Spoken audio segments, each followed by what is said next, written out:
Hi guys, and welcome back to the podcast. Today we have Josh and Alison here, and we'll be talking about information processing theory. To begin, how does this theory relate to students and their learning in the classroom?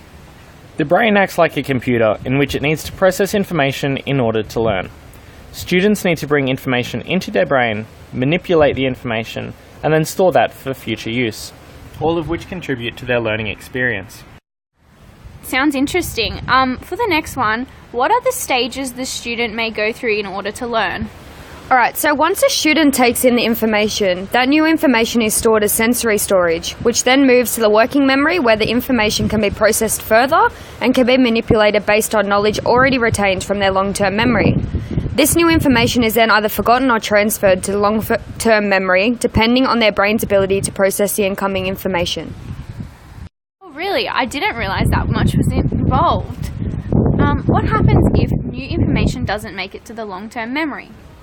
If there is a lack of attention evident during the sensory memory phase, students will not retain the information. This is largely due to the fact that it is impossible to learn new things if a student is not paying attention, as the sensory memory storage takes in more than what it can handle and gives priority to the information that has been focused on. If this newly learnt information isn't activated frequently, the information will not make it to the long-term memory and students will simply forget what they were taught. You mentioned how the sensory memory can only take in so much information. How does a teacher ensure students retain the content they are teaching? So teachers need to simplify the information into critical points.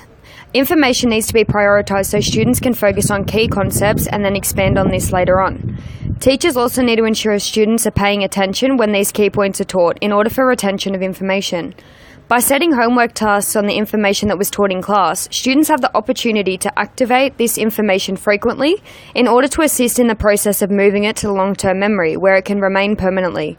Repetition and review of the new information also assists in learning. Alright, that's all the time we have for today. Thanks for listening, and tune in next week for constructivism.